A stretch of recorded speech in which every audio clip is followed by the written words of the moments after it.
You're watching Leafs Morning Take with host Nick Alberga and former NHLer Jay Rosehill. The show starts now. All right, welcome back to Leafs Morning Take. I'm Zack Phillips, stepping in here for Nick Alberga alongside Jay Rosehill and the best producer in the game, producer Vic, back behind the scenes there. Obviously, haven't been on over for a little while, but Rosie, so far, how's the summer been? Zachy Bobby in the big man chair. It's good to see you. Well, I don't think we've done that since since Game 4 of the playoffs, where it was just a regular show. You know, nothing interesting happened that night. I don't think. One thing that has happened though is this bad boy. Yeah, again, some merch. I got there. a new mug. Nice. Yeah, nice. They say you've made it. They say you've made it if you've got your own show's podcast. So I guess we're there, buddy. But good to see you, man. I've been good. Summer's good. I just dropped my kids off just now for their first day of school. So they're gonzo, and now everything's going to start dying and turning into a frozen tundra. So really looking forward to that. Yeah, the summer flew by here. I was kind of sitting around, like looking around at Leafs news and stuff. It was pretty quiet for a while, and then all of a sudden it's like Matthews captain. We see these guys are out practicing. They're out spotted at rinks around here. JT, Easton Cowan, all out skating together. And then it was kind of like, holy shit, you know, we're 36 days away from the opener so far this season in Montreal. Like, that is 36 days. When you think about the number, it feels like it's a long time, but this is going to go by really, really quick here over the next little while. It's pretty amazing. I'm pretty excited to get into some hockey talk. Before we get into everything that's going on around the league with the Leafs here, just wanted to kind of quickly acknowledge it off the top of the show. Obviously, we hadn't been on since the news that broke Thursday night leading into Friday morning, the passing of Johnny and Matthew Gaudreaus. Just wanted to touch on that quickly here. Very tragic incident that occurred over that time.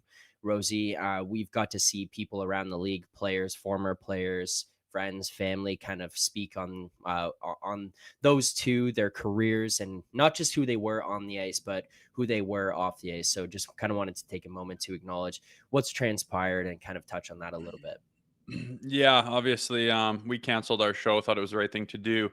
Yeah. The day that news broke, but since then, I think there's just been a lot of processing by people and outpouring of love. Obviously, I can't quite get over the fact, you know, for that family preparing. Like, I just think about the parents preparing for a weekend where their daughter's getting married and their two sons are there, and just I can't imagine that point in their life, how excited they would be and how proud they would be, and then for that to happen and completely upend their family is it's tough as a parent to think about what that would possibly be like. So that's been on my mind a lot, those two people especially. But you know, the hockey world came together as it does, and is trying to rally and support that as much as you can, as much of a drop in the bucket as it would be with those emotions going on. But it's what the hockey world does, and they do it well and have a good track record of it. And at the end of the day, that's all you can do. So, you know, obviously for a long time here, those people are going to be in our minds. So we're going to continue on and continue to support them and keep them in our minds and hold our loved ones close, man, because that's all you can do. It's an absolute tragedy, and there's no making that better. Yeah, it's one of those things where every single time you don't want it to happen, to have to see it this way, but you are reminded every single time when one of these incidents like this, I think back to like the Humboldt situation that occurred as well, how tight, how close, how responsive the hockey community is, how much everyone rallies together, which is always amazing to see. It sucks that it has to come to light and come to the surface in the way that it does, but you know, it's kind of a reminder how close these people are and how much this community is built up just based on the sport. So that's always a positive sign when you kind of look around and think we spend an entire season trash talking and going back and forth and talking about, you know, what is, to put it lightly, a children's game that people are lucky enough to play and talk about for a profession, but it brings us together in this way. But yeah, just wanted to touch on that off the top here. Other news that has broke as we kind of transition more into things going on around the league today. We get lucky enough to have Leon Draisaitl news breaking here this morning. Saw tweets coming out from insiders. Frank Saravelli reporting here. Leon Draisaitl signing with the Edmonton Oilers. 8 years, $14 million per. I mean, I'm looking at some of the analytic sheets out there about how much he's worth, whether or not this is an overpayment. This is the highest contract in the NHL. I don't see this being an overpayment at all here, Rosie. I think he's probably getting every single penny of what he deserves. Where are you at so far on this news and what this means for the Oilers? Yeah, I can't say it's shocking news. He's that good. He's one of the best players in the world on his own, and then you pair him up with McDavid, and they're just this force that's not seen all the time. Like, you go back through history, some of the best players and their kind of wingman were just assassins out there, and these two are absolutely no different. Maybe as good as it gets with McDavid, but it's a high contract, but I don't think it's an overpayment. I don't think there's going to be any point in time where you're like, damn, that Leon contract is really screwing us over. I don't think that's going to happen. But when you look at who needs to be done at this point next year, with Connor McDavid being up for to re-sign, you do look and say, yeah, they're both worth it, but how much meat's going to be on the bone for the rest of the players in the supporting cast? And I don't know. I had these dreams of McDavid coming home, and not to say that it's impossible, but I just think if you're giving that to Leon, you're just going to say, screw it. We're giving it to him, to McDavid too. And we're going to go see what we can do after the fact and try to put the pieces together. But it's a lot of money for two players. And I know obviously Connor's not signed yet, but he's going to be the highest paid guy in the world. And it's a lot of money to pay two guys. Are they worth it or not? Yes, but can they build a good enough team around them if they really overextend themselves on the next? I don't know, but a lot of money, good for him. And I don't think anyone's saying this is outrageously overpayment for a guy like Leon Draisaitl. No, I agree. I think it's always interesting when you look at the NHL contracts too. We talked about this a little bit, like behind the scenes is, like, Rosie, where would you kind of approximate? Let's not do like crazy numbers here of what actually you would rank him, but like, where is Leon Draisaitl in terms of top players in the league? Top 5 for sure. Like, I don't think he's pushing out of that list, right? Yeah, no, like, I mean, first guys that come to mind for me, are, McDavid, McKinnon, Right. Like, who am I missing? Matthews is the Matthews. best scorer. There's some guys, but it's a handful, right? And he's right up there. And then you pair him with McDavid, and it's gross, man. They're both just friggin' gross. So if you can put a team together around those guys and keep them, I mean, you're going to do everything in your power to do so. Yeah. And you just think about this. I think we're always going to look at these numbers relative to contract, as we should, because that's the world we're living in. But I mean, you just think of how comical some of this is when you look over at Steph Curry, who just signed for $62 million for a year. And we're talking about is $14 million for one of the best players in the world in his respective sport. Is that too much money? Like, yeah, some of that we've got a ways to go there when it comes to NHL contracts catching up.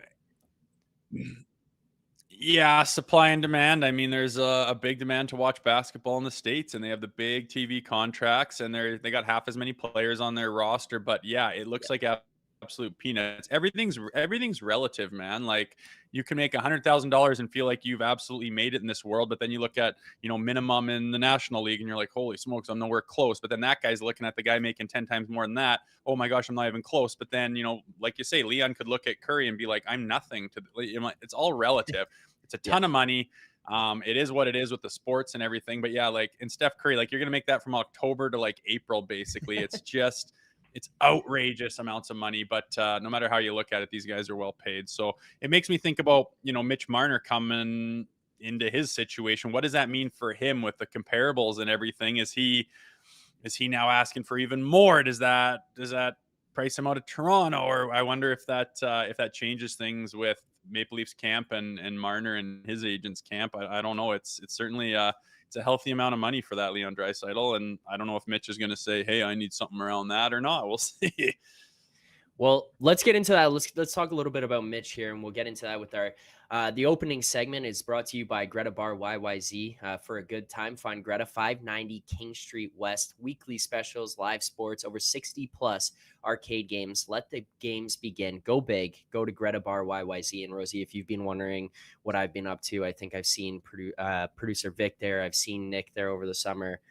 There's just Greta cards like out the wazoo here from what I've been up to this summer. So those are all sitting in front of me. Those will be Good Lord. taken in and redeemed at some point. But Mitch Marner, we'll talk about this with the contract, get into that, what this might mean for him. But there was something I sent to you, and it was a little bit disturbing. Not because he was wearing the shirt, but it just kind of speaks to him, the awareness and stuff. And I wanted to kind of just bring this up. Mitch Marner was viral online the other day because he was caught wearing a shirt, or posted it him wearing a shirt that said, "This time I might just disappear." Come on. I know I looked it up. It's from like song lyrics or whatever. That's fine. You can wear that. You can wear whatever the hell you want. I have no issues with that. You got to have some kind of awareness. This guy finishes the season. He's already being attacked by the media, by the fan base. He's the guy that's being pointed out as the guy who's got these issues of disappearing during the playoffs. He's nicknamed the Magician by the Leafs PR team, the social media or whatever, whenever they post stuff online of him. And then next thing you know, he's being called Houdini, and he's wearing a shirt that says he's going to disappear. There is zero awareness on this guy, Rosie. Like how can you acceptably put yourself out there wearing this shirt, knowing who you are and what the fan base and the media and the market thinks of you? Well, you could look at it that way, or you could look at from his angle and be like, F you. It's a troll job, right? It's I know what you're saying about me and I don't care. It could be one of those things. I don't know what song that's from. I don't know what those little animation cartoon guys on the shirt are. He's sitting there. I believe that's Justin Hole sitting with him there too. Yeah. But I just think it's him kind of taking some power back and being like, you can try to talk me down and beat me down. He's got that attitude, right? Chip on the shoulder. He probably hates, although he wouldn't admit it, the media in Toronto, and is sick and tired of it, and gets pecked on a little bit. So he wears that to kind of say, a little bit of throw a little shade back to the, I don't know, is it throwing shade back to the fans? I guess the people that chirp him aren't fans of his necessarily. So yeah, I don't pretend to know what it's like to live in his world and get that scrutiny and what your response is to it. But I think that's him taking a little power back and firing back a little bit with some shade and just saying, I don't know if it's something fun or lighthearted or if it's an FU or not. Either way, it's what he does, and it doesn't really bother me. It makes me kind of smirk and chuckle because, hey, the guy does take a lot of heat, and whether you think it's justified or not, the guy's got to live with that. So it is what it is. Yeah, that one, I mean, it's not going to bother me. You wear whatever you want. I just thought it was hilarious that, of course, of all people on this team to be showing I know up what you're saying. on our timelines wearing that shirt this summer, that was going to be him. A year left in his contract before we kind of figure out what he wants to do. You hear all these rumors circulating, and it's kind of gone quiet over the last little while. We ended the season. What do you do with him? Do you trade him? Do you try to get rid of him ahead of the summer? Are you going to play this one out? Do you go into the season, maybe try to trade him while the year's going on? Rosie, it's been pretty quiet on the Mitch Marner front. Nothing from agents, GMs. Maybe that's the way the Leafs want this here to be played out. What do you make of this situation where he's at with the team? Is this going to be uncomfortable going to camp? Because I guarantee you that the media here in Toronto, and rightfully so, they have a right to ask, but that's going to be what they're asking when he shows up for the first day. What's the situation with the contract? Do you want to get this done? Have there been discussions? Like, that is what's going to be front and center when Leafs open camp here with all the big boys in town. Oh yeah, and you know what you're gonna get from Mitch, that deadpan look and that monotone voice of him just not even being interested in the question whatsoever, and just here to play hard, here to play for my teammates, just here to be Maple Leaf, proud to be Maple Leaf. Here for my teammates. Just here for my teammates. It's just going to be nothing about painful, him being God. No, he's not going to. He's not going to say anything. He's going to be like so obviously annoyed by the question again, and that's fine. In reality, like what's going to happen, what needs to happen, it's just all I keep coming to is it's complicated. It's complicated. You gotta find an interested suitor who's like, yeah, I want to take that guy on.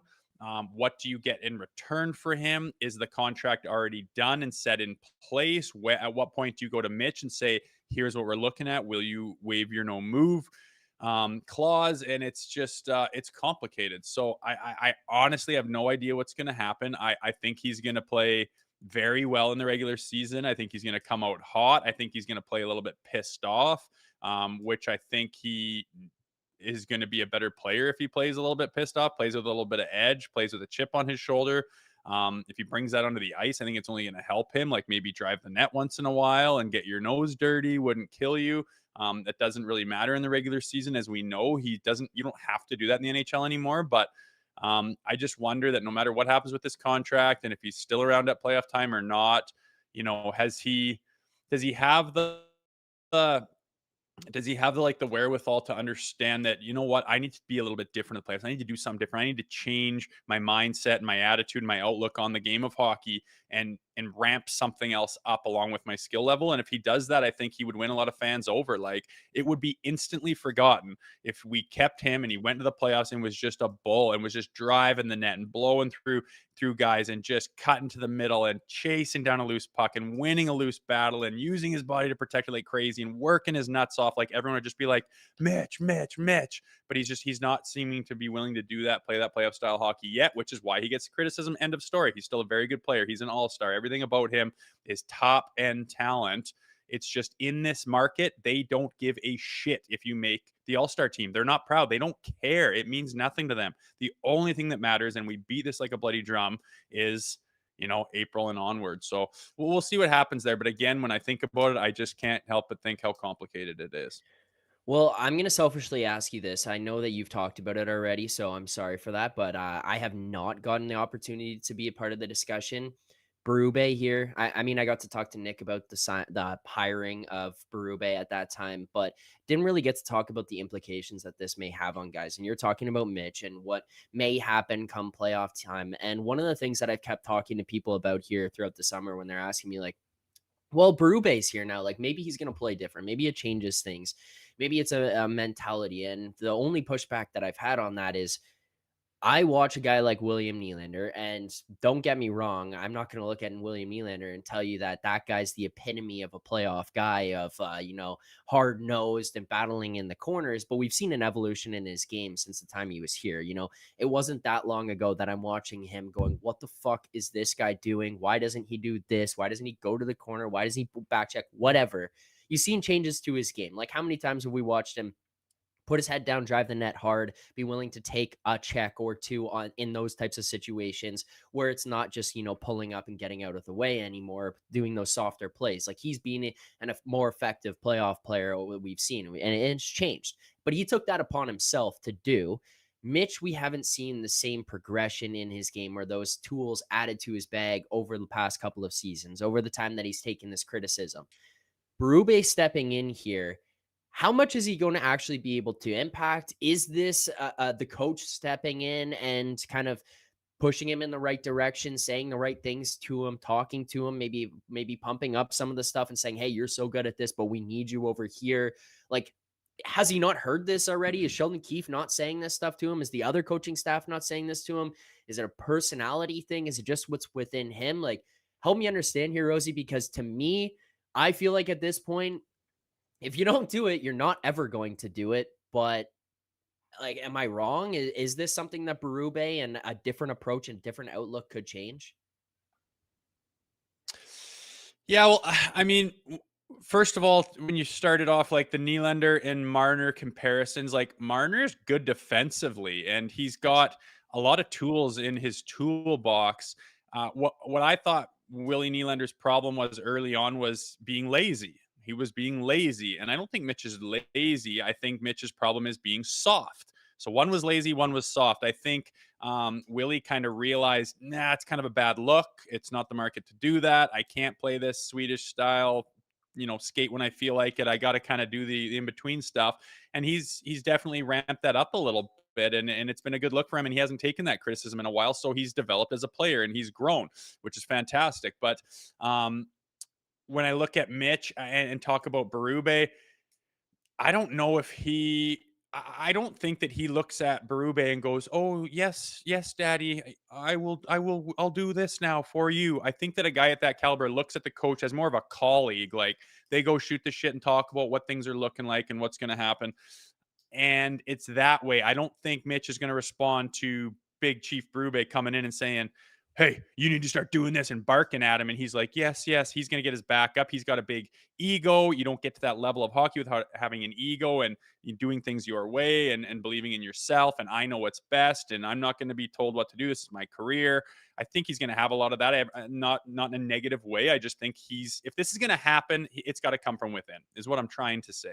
If he's going to reinvent himself, if he's going to go through a wall in the playoffs and play with a little bit of, a little bag of hammers and try to actually like implement more playoff style hockey along to complement all his skill and ability. That's all anyone's ever asked. And if it's going to happen, it's going to come from within. It's going to be him saying, all right, screw this. It's time to take another step here. It's time to make a jump. I realize and remember how much of a change it feels like on the ice during the playoffs. I got to be ready for that. And I'm going to answer it and I'm going to come out swinging. And I think that's all he really needs to do is just play a little bit less soft in the playoffs, because he just looks like the odd man out sometimes. Everyone's going through walls and driving the net and falling down and getting up and grinding and digging, and he's just wanting to play a little sauce pass over on the wall. It just he needs to get in the fight a little bit. And if he's going to do that, I don't really believe that Coach Berube is going to invigorate this new sense of self in Mitch Marner. It's got to come from within. So it's up to him and his maturity level if he even believes that there's a problem in the playoffs and that he needs to do anything differently. It's totally up to him if he wants to decide that or not. Maybe he won't. Some guys are stubborn and they say, screw you. I don't need to do anything different. Look at my numbers. Screw you. I'm going to do exactly what I've been doing. That's what brings me success. And that's up to him, man, if he wants to do that. But I'm telling you, the market's not happy with it. I'm interested to see how it plays out.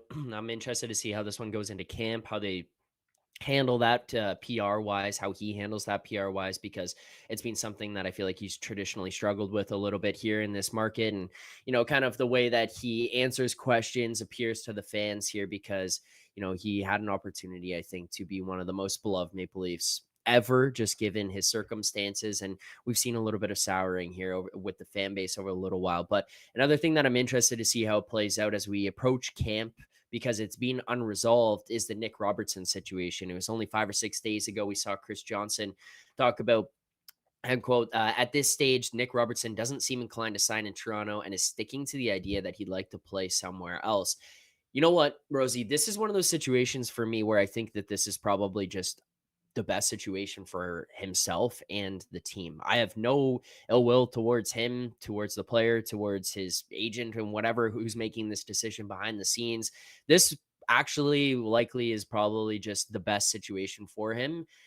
We've talked about it a bunch. I just don't see a spot where he fits in with this team.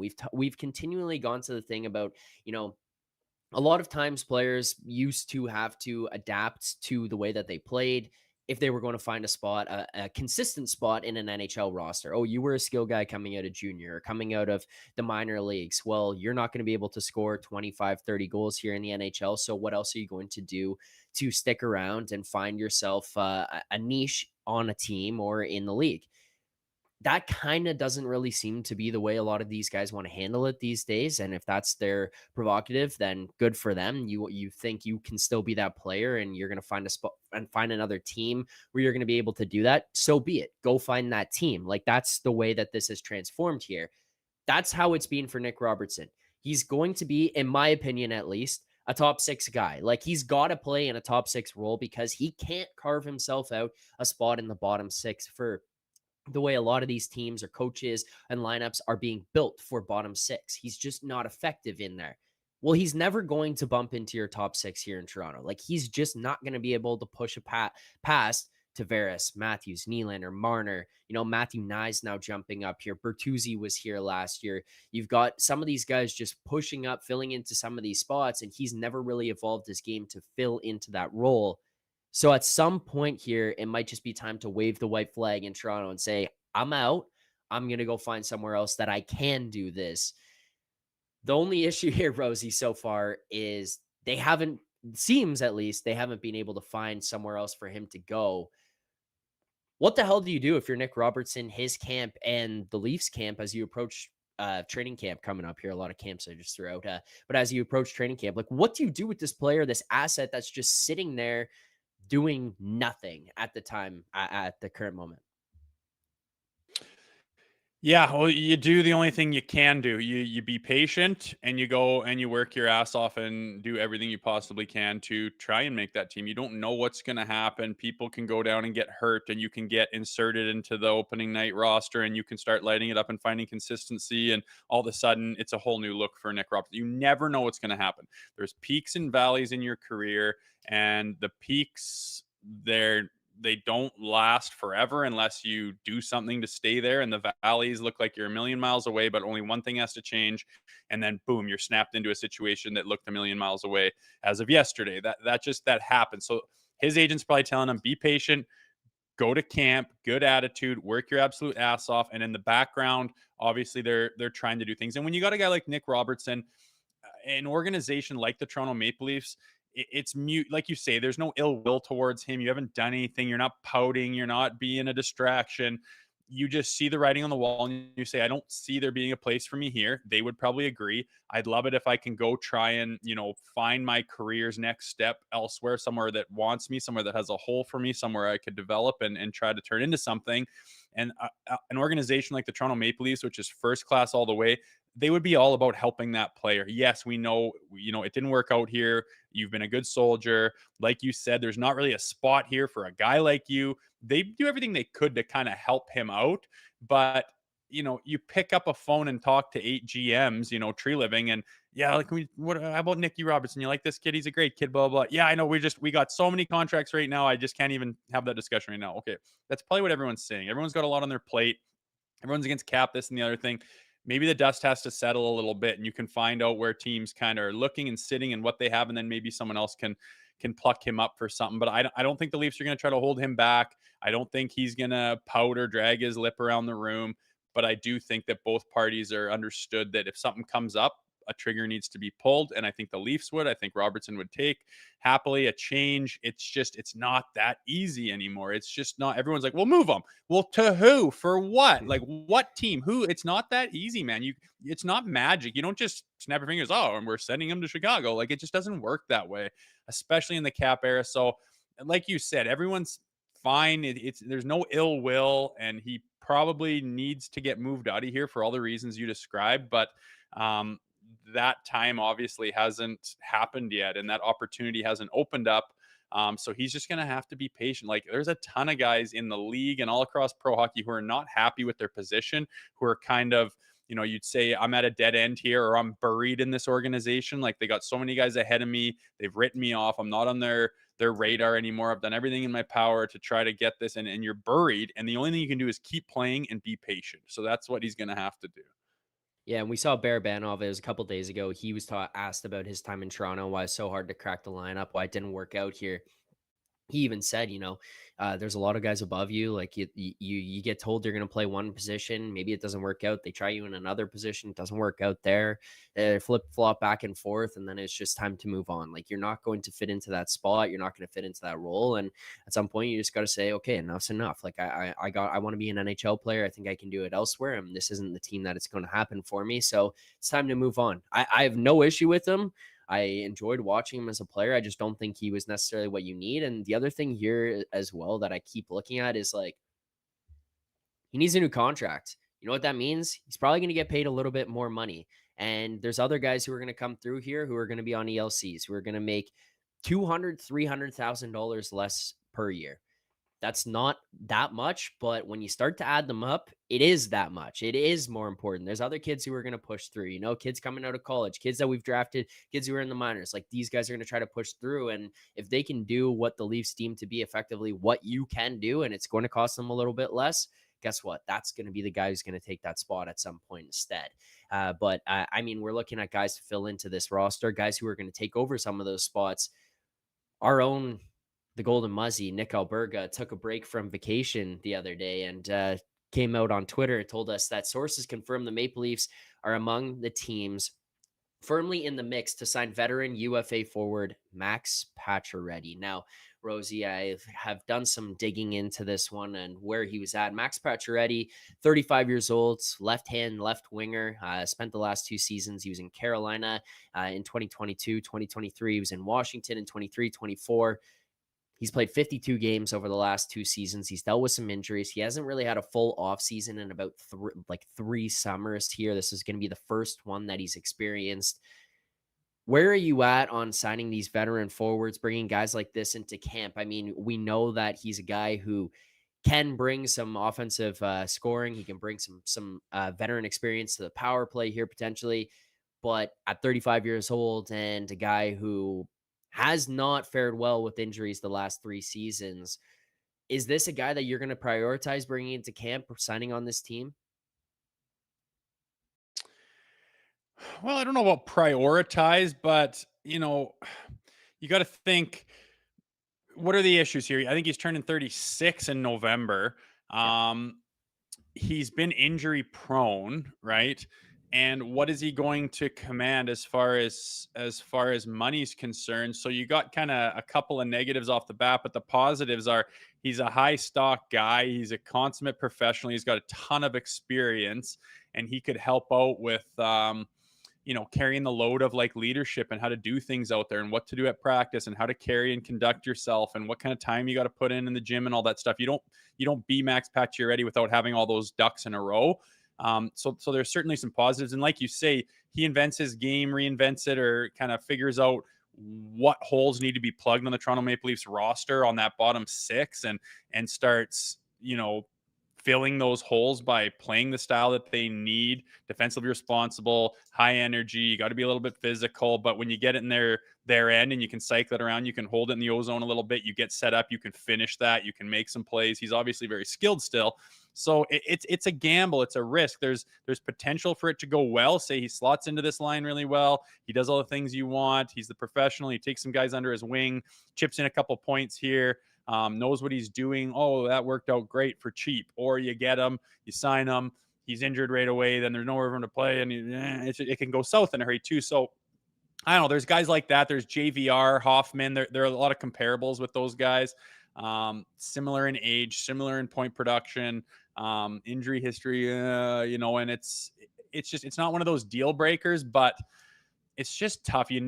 Everyone wants to say that would be a good fit. Nobody knows if it would be a good fit because no one has a crystal ball. Would it work out? Would he stay healthy? Nobody knows. But a guy like that, there is certainly some upside, but I think you got to tread water carefully with those things because you don't want to get yourself into a jam where you're like, why did we do that? Now we've kind of screwed ourselves cap wise, and we've got a guy that's going to give us 20 games this season. It's not really the point of a signing like that. Yeah, that's the thing that I would be more curious about how they handle it because I don't really have an issue with the player, the personality, whatever. It seems like he's been, he was a captain of the Montreal Canadiens when he was there. He's obviously someone who's going to be at least liked and respected within a locker room. He seems to have been respected and liked wherever he's gone elsewhere after that, Vegas, Carolina, Washington, even though he spent some limited time. But it's just kind of age, injury history. Okay, what are they going to do on this contract? We saw some crazy contracts here for some older guys in the past that might have came back to bite us in the ass. How is that going to affect you? How are you going to handle those? How are those going to be signed? I don't really have an issue with that, but it's just kind of the idea of how they're going to go about signing him if they do choose to. But you brought up some other guys there. That's a good tease. We'll get into some of that tomorrow. We will be back tomorrow morning at 11 a.m. for another edition of Leafs Morning Take. I'll be filling in yet again. So we'll play a game. I've got one. I was going to get into it today, but I think we'll save it for tomorrow, Rosie. We've got enough content to go into tomorrow. So we'll debut that tomorrow with some other players out there that we'll look at. But yeah, as far as Pacioretty goes, I don't know. So what do you think on him? What do you think his money? What do you think his dollar figure would be if they brought him in? Like, what do you think that contract looks like? You have to be looking at something near what those veteran minimums are, right? Like, am I out of my mind to think that? Like, I think he's probably going to get more than that, but we can't be talking about more than $1 million for this guy. Like, he hasn't played. Like, he hasn't played, and that's not a knock against him. He just hasn't played, and he's going to be 36 to start the year. Yeah, and it's not like I agree, like $1 million or under. I mean, he's standing there with camp lurking in the background. No one's given him a contract, so it's not like he's got a ton of options. It's not like he's got a ton of leverage. every time No. he talks to any team, there's going to be a big question mark of, are you healthy and can you stay healthy? And maybe that's frustrating for him because he's like, God, they have no idea how healthy I am. Like, I had this problem and we literally fixed it. And it is no longer even a thing that I feel. I wish they knew that. That's the plight of an athlete sometimes, is you need to go prove that. And you might have to burn a year proving that. And at 35, 36 years old, that can probably be frustrating, but it is what it is. Injuries are very frustrating. So yeah, I think that he could, come in at something quite low like that, and you roll the dice with it. And like you say, it's not like we're rolling the dice at $3.2 million and then really kicking ourselves in the ass. Yeah, $1 million or under, and you can get that guy with the positives. That would be the roll of the dice, right? It's not a lot of money, and it's a chance he's not going to be healthy. But again, it's one of those things where an in-person conversation, I think, can tell you a lot about where the guy's at, where his head's at, what his confidence level is, what was going on with the injury, what have you done for it, what are the doctors saying. That would shine a lot of light that the fans just aren't privy to, which would probably end up making or breaking this deal in my mind. Well, so here, like looking at this, I pull up just where it was at last year. So he played 47 games, right, with Washington. He has 4 goals, 19 assists. He made $2 million for the year. That was what his salary was in last season. Another year to go by. I just can't see it being at that number again here. It's not like he blew us away with product. Like, yeah, okay, almost a 0.5 points per game, kind of, that's pretty good for where he was at, but that doesn't mean it sustains for this year. He's not 28 years old thinking he's going to do that again at 29, 35 going into 36. Again, all the injury history, I would think it would be around $1 million, which I'm fine with at that, but anything more, I'm going to start questioning things. The only other thing we'll get to here, but with that, would just be kind of, where does this affect the rest of these kids who might be trying to come up? We saw Easton Cowan isn't going to go to London Knights camp, and I don't think he should, because he's going to focus on trying to make this Leafs team. But you've got some of these kids, Jacob Quillen coming out of Quinnipiac University. You got Easton Cowan, you got Fraser Minton, these other guys who are going to be trying to make this team on ELCs. Is it getting in the way of those guys to sign a veteran guy like that to the roster, to fill up some cap space, to fill up a roster spot here with this organization? Like, does it block them in your mind? I mean, it could. And that's why, we haven't really talked about a PTO, right? A professional tryout. And that just means, hey, come into camp, show us what you got, see where you stack up, and let us build our team. And if we build it and put those pieces together and boop, you fit right here, that's where we want you, then here comes the contract. That would be ideal for the Toronto Maple Leafs. If Max Pacioretty at this point in time is not willing to do that and says, no, I'm not going to take that tryout option, after my background and my experience level, then maybe he'll wait for something else and something else will come up. So maybe that's not an option. But I think for the Maple Leafs, that would be ideal. Let's come in. Let's see what Cowan does. Let's see how he looks this year. Let's look at Minton. Let's look at these young guys on ELCs. Can they crack a spot in this roster? And does that leave anything open for a guy like Max Pacioretty? What about the center position? Like, I think we can talk about that tomorrow, maybe. Like, what's going on at center? Is that deep enough? You look at the third and fourth line centers. It's kind of like, it's getting kind of lean for a team that's trying to win a championship. So again, I think the ideal thing for the Maple Leafs would to bring Max Pacioretty on a PTO, and then you can see where the chips fall and say, thanks for your services, Matt, but we're not going to be needing you anymore. And you're absolutely not harmed by it whatsoever. On the other hand, I think Max and his company might have a different idea on that. But that's the funny thing. You don't know where. I just always have my mind on Easton Cowan. I just think this kid's a stud. I think he's one of those guys that plays way above his maturity level and his age. And if he comes in like last year, I mean, him and Minton were these babies who are just like, what? And they're absolutely buzzing through preseason, buzzing through camp. They stood out more than anybody.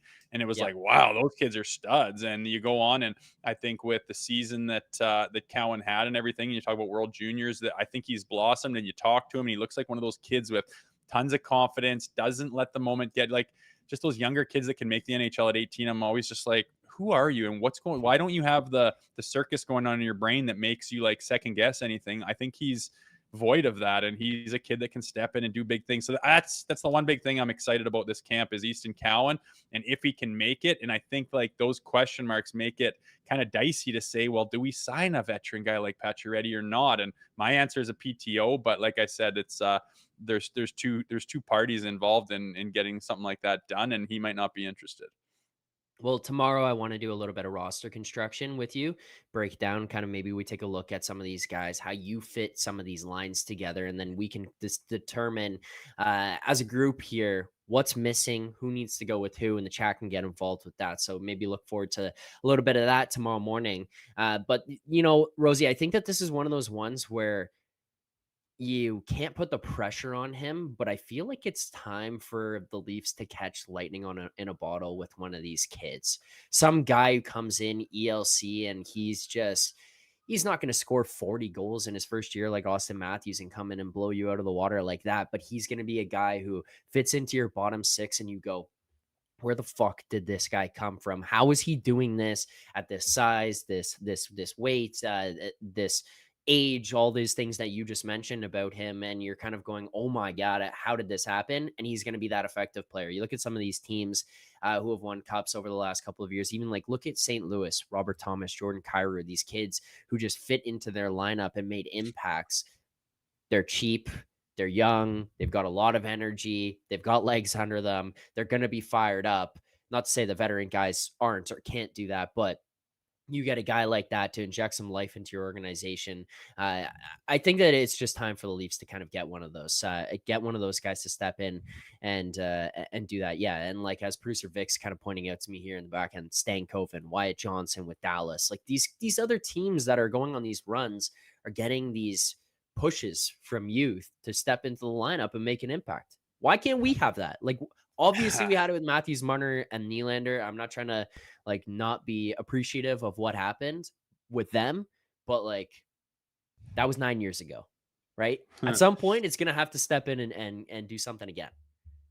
Yeah, I hear you. And again, I mean, if I'm placing a bet on who that person could be, to me, it's Easton Cowan. Like when the day he was drafted, everyone was like, okay, like what was he, 24th or 8th overall or something? Like it wasn't a blockbuster pick with the number, but as soon as that happened, people, dug into it a little bit. Okay, who's this guy? Like, you got to be pretty in depth of the CHL to know every guy inside and out. And when people did their research, they're like, no, this guy's good, man. This guy's got a lot of the things that people are looking for. He's got the attitude, the skill set, the ability, the drive, the personality, the confidence, the maturity, all that stuff. And he has done nothing but showcase that since that very day and say, yeah, I am that guy. So when you talk about those players that come up and make a difference, they're essential to having a good team. Like you say, you need a stud player who's not yet at the point where he's making stud money.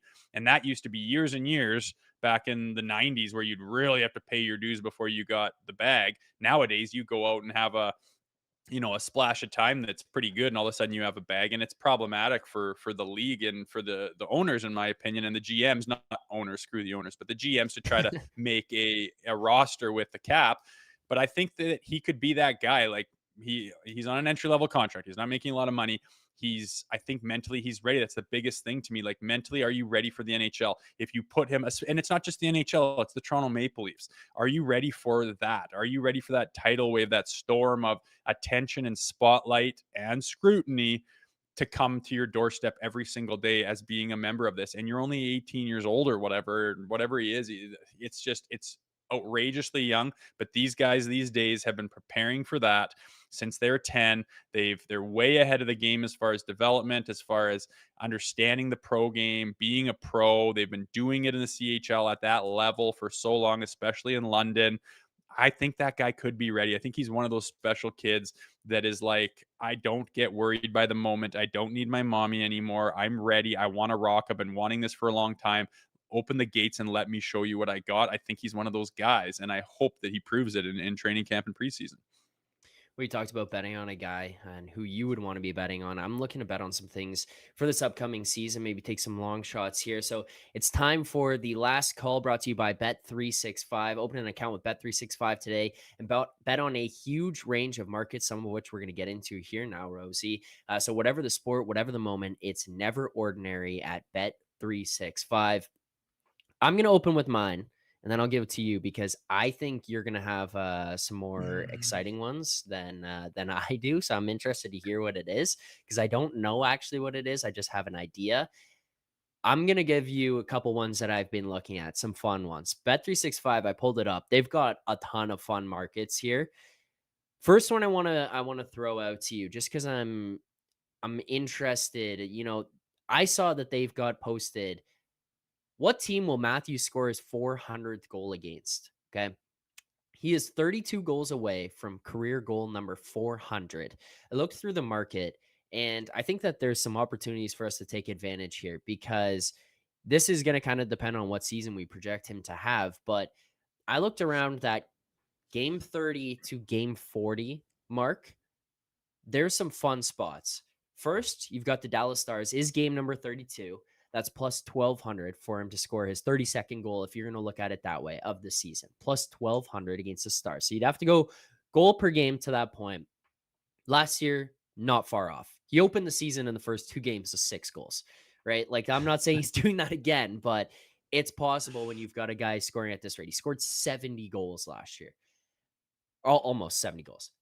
Then you've got the New York Islanders, game 34 and game 38. Okay, that's plus 700. That's the favorite for him to score in those spots. The one that I'm the most interested in because I think it lines up with narrative for some fun stuff and the team that he's scoring it against, but more specifically the player that he'd be scoring it against. Game number 37, the Washington Capitals and Alex Ovechkin. I believe that is at Scotiabank Arena here in Toronto against Ovi. That's plus 2,000 for Matthews to score his 32nd goal of the year. So he'd be a little bit behind a goal per game pace. It's 36. I'm fine. Is it 36? I think it's 37th game of the year. 37th. Yeah, 37th. Plus 2,000? Plus 2,000 into that range. Look, we're taking a long shot on that. Like it's a stretch. We're hoping for something to happen, like some basically stuff to line up perfectly. But his 32nd goal in game 37 against the Caps against Ovi, plus 2,000. Like, I'm willing to take a swing on that. That's kind of where I'm at. That's the fun one that I was looking at. That I think that that's the range that I would want to be looking at.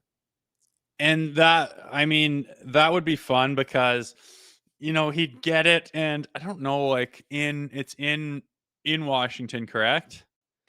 I think it's in Washington. Yeah, pulling it. I'll just double check. So it would be tough, but the bottom line is Ovi would have to tip his cap and he would be saying, I'm coming, right? So that's interesting. I just like the money. I just like the money. Like it's got the same value of him doing it that night as it is not to happen at all, which is big value. But I'm a little bit more conservative. I say, let's say it takes him 40 games to do it. 40 games is reasonable. I mean, I think he's just going to be consistently scoring again. I don't think he's going to be hair on fire. I think it kind of goes one season, then kind of a little baby bit of a break, as much of a break as you're going to call Austin Matthews' scoring season, which is still going to be a monster. But I look at game 40, it's the Boston Bruins. Would be pretty cool to say, hey, just so you know, we want to get your number this year, and we'll see if that happens or not. And then if that doesn't happen there, they have back-to-backs against Philadelphia. So game 41 and 42, I think it's plus 700 or something. You're still getting pretty good value, but you get 2 cracks at it right there. And if it doesn't happen by game 40, you can tell he's going to be pressing, saying, okay, enough's enough. We've been talking about this for 2 weeks, and then he'll go bang, bang against Philly. I think those are the things to look at as far as potential for that to happen. I'm trying to look at and Boston. Yeah. So that game's plus 1,200, pretty decent. Yeah. That Caps game, by the way, Rosie, Saturday night in Toronto, home game. Oh, Hockey night in Canada. Caps game 37. Just saying. So it would absolutely be a bigger deal on the broadcast. And what if you're in Washington, they're going to be like, oh, and by the way, that's number 300. They're just kind of brush under the carpet. But in Toronto, they'll make it a big deal. They'll be showing Ovi and they'll be ISO cam in both of them. It would be a fun night, but long shot, no doubt. You know what would happen just for the fun of it? He would go into that game with like 29. And you'd need 3 to get to 32, and that it would still be teed up for it. And you'd probably have 8 shots and 2 goals, or maybe do it. Who knows? It'd be unbelievable. Vic also pointing out Dallas is extra intriguing, because not only do they have that game that I pointed out, game 32, but they also have game 45, and we said plus 1,200 on that. So it circles back around. So you would have an opportunity on the other end of things if he is on a little bit of a slower pace there. Those are the ones that I'm looking at, the couple teams for him to score 400 against, or 32nd of the year. Where are you looking at for this year, Rosie? What's your futures bet that you've got teed up? Well, we kind of touched on it a little bit with Mitch Marner. Like, I think the guy's going to break 100 points this year for the first time in his season, or in his career. Sorry. I think he's going to play with a little chip on his shoulder. I think that, he's a good player all around. He's a pretty good player. He's just missing that special sauce that everyone is craving in Toronto, and that's playoff performance. In a way that the playoffs need to be played in order to win. And you can say, oh, he ain't getting the plan. Well, then what's the problem then? Then what's the problem? He's this big stud who needs to put a team on his back, and he just hasn't done it. But I think he's going to have that chip on his shoulder. He's going to come out of the gates hot. It is absolutely still a contract year for him, and he wants to get the bag, and he wants to be a stud, and he's going to have every motivation in the world to go absolutely hammer down this season. And I think he's going to do it. And I think he's going to put up 100 points. But again, if he's still on the Toronto Maple Leafs come that time, I hope that he has matured enough to realize that nobody here gives a shit. The only people that give a rip about your regular season playoffs are you and your agent and your dad, probably. But other than that, it doesn't mean anything to us anymore. The market is just not wowed anymore. It means nothing. Nobody cares about any of that stuff. We've had it in spades. It doesn't do anything. They only care about the postseason. So I think he's going to be that guy to put on an absolute show this season, and it's probably going to be next to impossible to cut him loose. I don't know. I guess I won't make that prediction on that right now, but I think he will have a 100-point season this year. So Bet365 listing that 95.5 points, over -110, under -110. We're looking at the over there. Maybe a alt line, special request, 100+ for Mitchie this year. I think he'll get it. All right. That'll pretty much do it for us here on the show today. Appreciate everyone who tuned in, who watched, who liked. Again, this has been the kind of coming back edition as we're getting ready to tee up the season and get ready to go into camp here, go into the regular season of Leafs Morning Take, only 36 days away from the season opener in Montreal on October 9th. You can follow us on at the Leafs Nation 401 on YouTube, Leafs Morning Take, wherever you find your podcasts. Make sure to visit the LeafsNation.com for all articles, news, updates regarding the Leafs. I just wanted to give a special shout out here to my favorite comments of the day in the chat. John Gallagher. Nick is out 2 to 4 weeks in long-term injury, victim of a cougar attack at Greta on Labor Day weekend. Nick, we'll be back shortly. But that was my favorite comment that I saw here today. Yes, Nick away. I will be back tomorrow morning. Myself, Rosie, 11 a.m. for another edition of Leafs Morning Take. Tomorrow, maybe some roster construction. I've got a game for you, Rosie. We're going to call it Take It or Leave It. And the theme of Leafs Morning Take here, talking about some players available out there. Myself, producer Vic, Jay Rosehill. We'll be back tomorrow morning. Thanks everyone who tuned in here today. Make sure to hit that like button. Subscribe here to the channel on your way out. Thanks for watching. We'll see you at 11 a.m. tomorrow. Make sure to check out more of our content right here on the Leafs Nation YouTube page. We got long-form interviews. We got clips. We got epic rants by Jay Rosehill. We simply have it all. And don't forget, you can find out much more at theleafsnation.com. Thanks so much for watching.